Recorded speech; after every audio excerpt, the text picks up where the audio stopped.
L'extrait de l'Évangile de ce matin, vous l'avez bien compris, poursuit le long monologue amorcé par Jésus dans le début du chapitre 5 de Matthieu, dans les Béatitudes.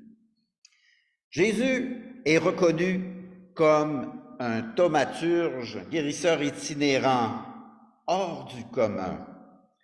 Il sort de l'habituel tant par ses gestes de guérison que par son enseignement inédit à propos d'une bonne nouvelle du règne. Jésus donne vraiment l'impression de faire corps et âme avec l'Esprit divin. Cet esprit qui, pour ainsi dire, sera activé en lui au désert des tentations, comme nous l'avons vu. Ces 40 jours d'épreuve, des profondeurs, qui associent exploration psychanalytique et déprivation sensorielle.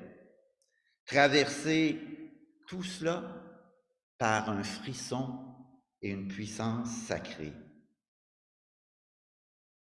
Jésus, on l'a vu, en ressortira transformé à jamais.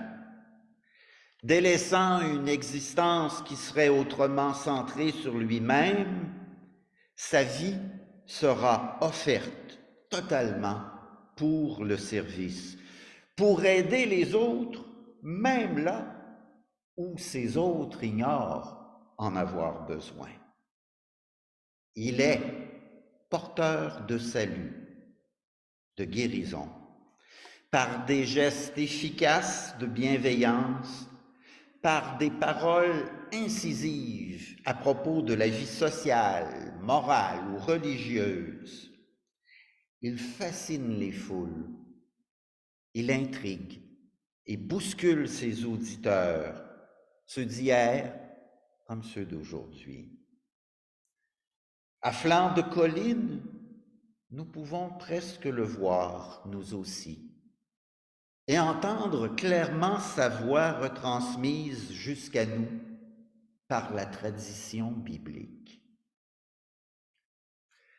Vous avez appris, moi, je vous dis. Vous avez appris, moi, je vous dis.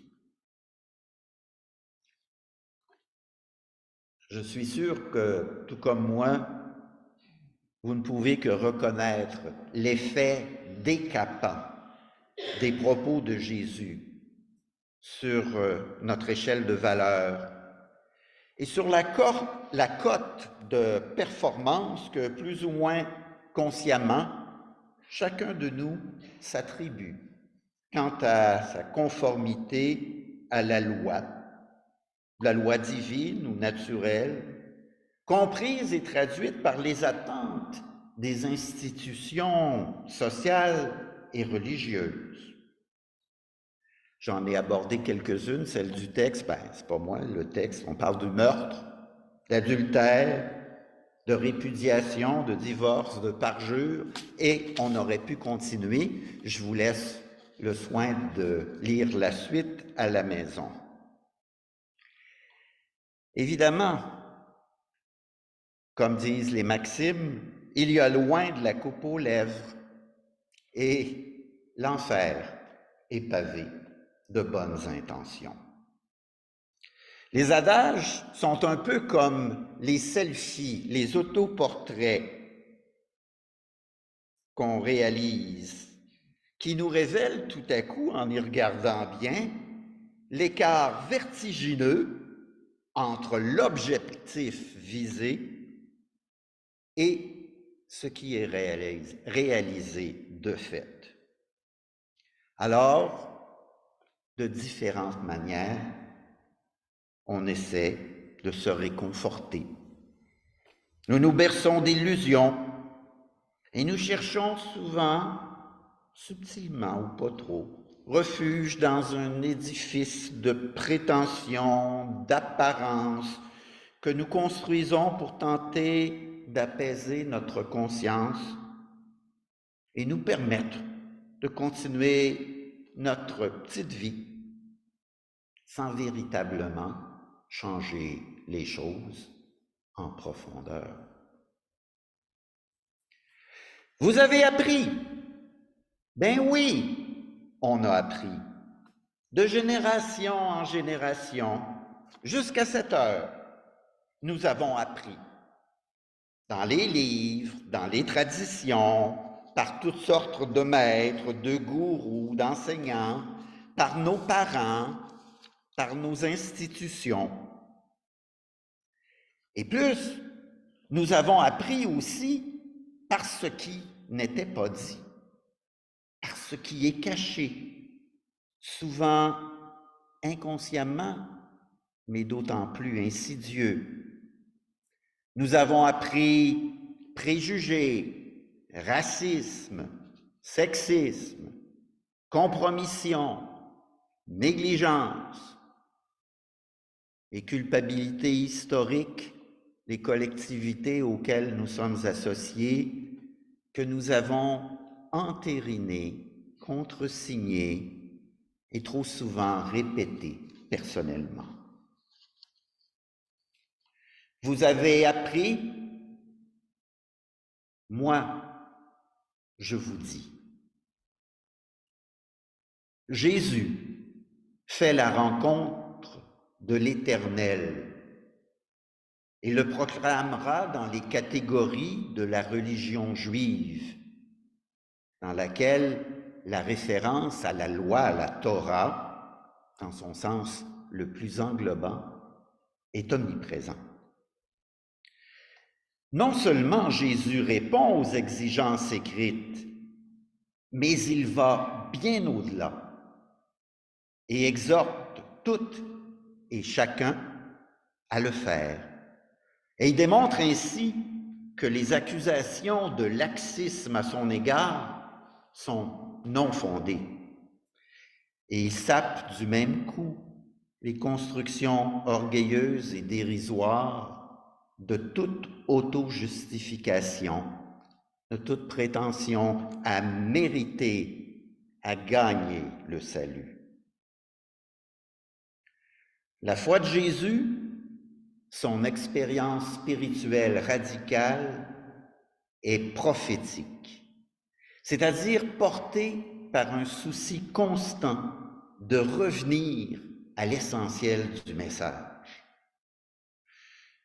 Pour Jésus, ses gestes et ses paroles se fondent sur cette Torah, sur le jaillissement originel de la loi dans la rencontre sacrée de l'Éternel. Et ce qu'il vit, lui, toutes et tous sont conviés à en faire l'expérience. Ne pas se restreindre à une obéissance rigide et étroite de la loi, au strict minimum pour être en règle, pour avoir sa note de passage, mais plutôt se laisser bousculer et emporter par les grandes eaux de l'esprit d'amour, l'accomplissement de la loi qui pointe toujours vers la qualité ultime des relations. Relations à nous-mêmes, relations aux autres, relations au monde et à Dieu.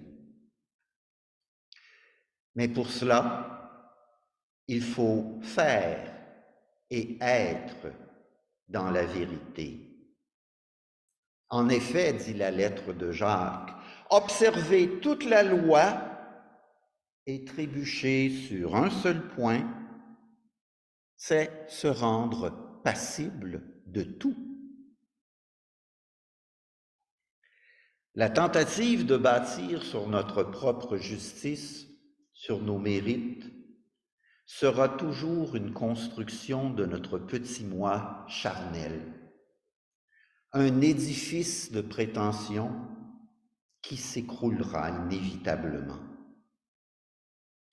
Je connais l'exigence de la loi, qu'on appelle naturelle, fondamentale, autant que de la loi religieuse.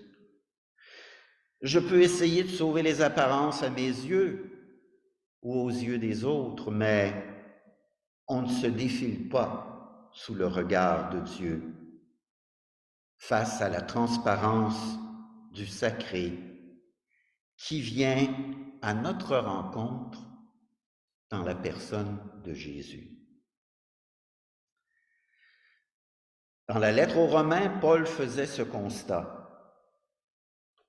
Me voilà donc à la fois assujetti par l'intelligence à la loi de Dieu, mais par mon vécu réel, par la chair, à la loi du péché.